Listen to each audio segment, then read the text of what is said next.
दोस्तों, आज के वक्त में हम धरती में किसी भी 2 पॉइंट्स की डिस्टेंस को आसानी से बता सकते हैं और किसी भी जगह की एक्चुअल पोजीशन को कहीं से भी आसानी से लोकेट कर सकते हैं। इसके लिए Google map advanced geospatial technology, mathematical models, geographic data और सैटेलाइट की मदद लेता है और सब्जेक्ट की लोकेशन को लैटिट्यूड और लॉन्जिट्यूड जैसे कोऑर्डिनेट के फॉर्म में हम तक पहुंचाता है।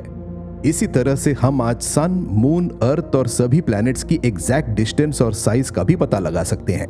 लेकिन दोस्तों, आज से 2200 साल पहले जब टेक्नोलॉजी इतनी एडवांस नहीं थी, तब ग्रीक मैथमेटिशियन, एस्ट्रोनॉमर एरेटोस्थीनीस ने बिना किसी एडवांस टूल के सिर्फ एक छोटी सी स्टिक और सिंपल मैच टेक्निक के सहारे अर्थ के साइज को नाप लिया था और उनकी ये कैलकुलेशन इतनी सटीक थी कि इसमें बस 10% का ही एरर था। दोस्तों, अब सवाल ये उठता है कि कैसे ग्रीस में रहते हुए एरेटोस्थीनीस ने एक छोटी सी स्टिक से पूरी दुनिया को नाप लिया। आखिर इस काम को उन्होंने कैसे किया और उन्हें किन किन मुसीबतों का सामना करना पड़ा, आइए समझते हैं उनकी इसी एस्ट्रोनॉमी की समझ को आज की इस वीडियो में। लेकिन अगर आप चैनल पर नए हैं तो ऐसे ही अमेजिंग नॉलेज के लिए रेडी स्टेडी नॉलेज को सब्सक्राइब कीजिए और साथ ही बेल आइकन दबाना ना भूलें। दोस्तों, एरेटोस्थीनीस एक great Greek mathematician, scientific writer और एस्ट्रोनॉमी के स्कॉलर थे। मैथ्स की अच्छी समझ होने की वजह से उन्होंने साइंटिफिक क्रोनोलॉजी को, यानी उस वक्त घटी घटनाओं को perfect time of interval sequence order में लगाया था। इसके अलावा एरेटोस्थीनीस ने प्राइम नंबर्स और कॉम्पोजिट नंबर्स का पता करने के लिए नंबर थियरी भी बनाई थी और साथ ही वो पोएट्री और फिलॉसफी जैसे फील्ड का नॉलेज भी रखते थे। लेकिन दोस्तों, उनकी जिंदगी की सबसे बड़ी खोज थी अर्थ के सरकमफ्रेंस का पता लगाना। एरेटोस्थीनीस ने आज से 2200 साल पहले सिर्फ एक स्टिक की शैडो और मैथ्स के फॉर्मूले से अर्थ के साइज का पता लगाया था। दरअसल उन्होंने इस बात को गहराई से ऑब्जर्व किया था कि इजिप्ट की एक सिटी साइन में हर साल 21 जून को दोपहर 12 बजे सूरज सिटी के एकदम ऊपर होता है, जिसकी वजह से शहर की इमारतों और किसी भी वर्टिकल ऑब्जेक्ट की 1 मिनट के लिए कोई शैडो नहीं बनती। यानी कि कोई भी अगर 21 जून को दोपहर 12 बजे साइन सिटी में स्ट्रेट खड़ा हो जाए तो सूरज एकदम ऊपर होने की वजह से उसकी शैडो नहीं बनेगी। लेकिन एक बार जब एरेटोस्थीनीस ठीक 21 जून के दिन दोपहर 12 बजे साइन सिटी से 800 किलोमीटर दूर अलेक्जेंड्रिया सिटी में थे, तो वहां उन्होंने देखा कि शैडो फॉर्म हो रही है। दोस्तों, 21 जून को दिन के वक्त ठीक एक ही टाइम में इजिप्ट के अलग अलग शहरों में परछाइयों को अलग अलग बनते देख एरेटोस्थीनीस एक बात तो साफ साफ समझ गए थे कि अर्थ गोल है, क्योंकि अगर अर्थ फ्लैट होती तो सभी जगह एक ही वक्त में एक जैसे शैडो बनती।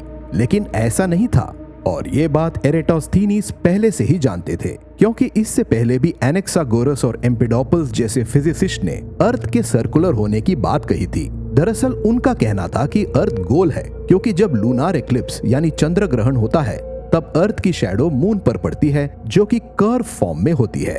दोस्तों, अब एरेटोस्थीनीस ने एक स्टिक को अलेक्जेंड्रिया और साइन दोनों सिटी में जमीन से परपेंडिकुलर लगाया और ऑब्जर्व किया कि अलेक्जेंड्रिया में सन रेस की वजह से शैडो 7.2 डिग्री का एंगल क्रिएट हो रहा था, लेकिन साइन में यही एंगल 0 डिग्री था। ऐसे ही अगर इन दोनों सिटी से लाइन को सीधा अर्थ के कोर तक खींचा जाए तो वहां जो एंगल क्रिएट हो वो भी 7.2 डिग्री ही होगा। अब दोस्तों, सभी जानते हैं अर्थ राउंड है, जिसका टोटल एंगल 360 डिग्री का होता है और इसी 360 डिग्री में से अलेक्जेंड्रिया और साइन के बीच का एंगल 7.2 डिग्री है। और अगर अलेक्जेंड्रिया और साइन के बीच की एग्जैक्ट दूरी निकाल ली जाए तो हमें अर्थ के सरकमफ्रेंस का पता भी चल जाएगा। ऐसा इसीलिए क्योंकि जब 360 डिग्री को 7.2 से डिवाइड करते हैं तो वैल्यू 50 आती है। यानी कि इन दोनों सिटीज का सरकमफ्रेंस अर्थ की टोटल सरकमफ्रेंस का 1/50 है। और अब अगर 50 को अलेक्जेंड्रिया और साइन के बीच की डिस्टेंस से मल्टीप्लाई किया जाए तो तब जो वैल्यू आएगी वो अर्थ का टोटल सरकमफ्रेंस यानी अर्थ का साइज होगा। लेकिन इन दोनों सिटीज के बीच की डिस्टेंस को पता लगाना बहुत मुश्किल टास्क था, क्योंकि उस वक्त डिस्टेंस को मेजर करने के लिए मेजरिंग इंस्ट्रूमेंट्स मौजूद नहीं हुआ करता था। इसीलिए अब एरेटोस्थीनीस को अलेक्जेंड्रिया से लेकर साइन तक पैदल चलकर दोनों के बीच की दूरी को मेजर करना था और इस काम को करने के लिए उन्होंने एक यंग लड़के बेमैटिस्ट को हायर किया। दोस्तों बेमेटिस को अलेक्जेंड्रिया से लेकर साइन सिर्फ पैदल चलकर ही नहीं जाना था, बल्कि उसे इन दोनों सिटीज के बीच सीधा और शॉर्टेस्ट डिस्टेंस से होकर जाना था। और ऐसा कर पाना बहुत मुश्किल था क्योंकि जमीन सभी जगह इक्वल नहीं होती और बीच में उसे नदी, जंगल, झरने, ऊंचे नीचे रास्ते सभी से होकर गुजरना था। लेकिन फिर कई दिनों तक पैदल चलने के बाद फाइनली वो दोनों सिटीज के बीच की डिस्टेंस को नाप पाने में सफल हुआ, जो कि 5000 स्टैट्स आई, जो किलोमीटर में कन्वर्ट करने पर 925 किलोमीटर होती है। अब दोस्तों इन दोनों सिटीज का सरकमफ्रेंस जो 50 था उसे 925 किलोमीटर से मल्टीप्लाई किया जाए तो वो 46,250 किलोमीटर आता है। यानी एरेटोस्थेनीज के द्वारा अर्थ का टोटल सरकमफ्रेंस 46,250 किलोमीटर मेजर किया गया था। और इस अर्थ के साइज को एरेटोस्थेनीज ने 240 बीसी में केवल एक स्टिक की हेल्प से खोज निकाला था। लेकिन दोस्तों आज के मॉडर्न युग में साइंटिस्टों ने अर्थ का साइज 40,075 किलोमीटर मेजर किया है, जिसमें देखा जाए तो एरेटोस्थेनीज के द्वारा निकाली गई वैल्यू में 10% का एरर था। ये 10% का एरर इसीलिए आया था क्योंकि अलेक्जेंड्रिया से साइन तक की सीधी डिस्टेंस को चलकर एक्यूरेटली मेजर कर पाना नामुमकिन था। इसीलिए बेमेटिस ने इन दोनों सिटीज के बीच ज्यादा डिस्टेंस को कवर कर लिया था। इसके अलावा अगर देखा जाए तो अर्थ पूरी तरह सर्कुलर भी नहीं है। असल में अर्थ ओवल शेप में थोड़ी उबड़ खाबड़ जैसी दिखती है। इसलिए एरेटोस्थेनीज की कैलकुलेशन में 10% का एरर कोई बड़ी बात नहीं थी।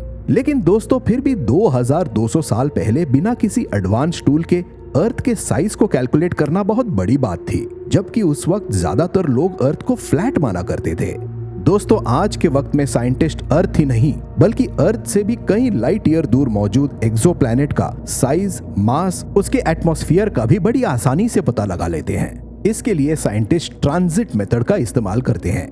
दरअसल इस मेथड में साइंटिस्ट किसी भी सोलर सिस्टम के होस्ट स्टार की लाइट को ऑब्जर्व करते हैं, जिसमें जब स्टार के चारों तरफ घूमता प्लैनेट स्टार की लाइट को ब्लॉक करता है तो उस स्टार की लाइट डिम हो जाती है। अब जितना ज्यादा बड़ा प्लैनेट होगा वो उतनी ही ज्यादा अपने होस्ट स्टार की लाइट को ब्लॉक करेगा, जिससे कि उस प्लैनेट के साइज का पता चल जाता है।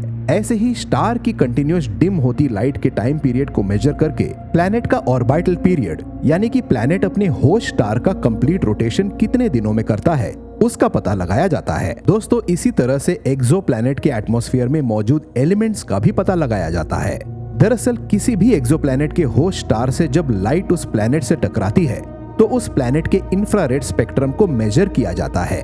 प्लैनेट में मौजूद एलिमेंट्स जैसे हाइड्रोजन, ऑक्सीजन, नाइट्रोजन, मीथेन, ये सभी एलिमेंट अलग अलग इंफ्रारेड स्पेक्ट्रम को रिफ्लेक्ट करते हैं, जिसको मेजर करके प्लैनेट इंसानों के लिए कितना हैबिटेबल है इसका पता लगाया जाता है। इन सभी रिसर्च और कैलकुलेशन को मैथ्स की हेल्प से किया जाता है और इन सब की शुरुआत 2200 साल पहले एरेटोस्थेनीज के अर्थ का साइज पता लगाने से हो गई थी।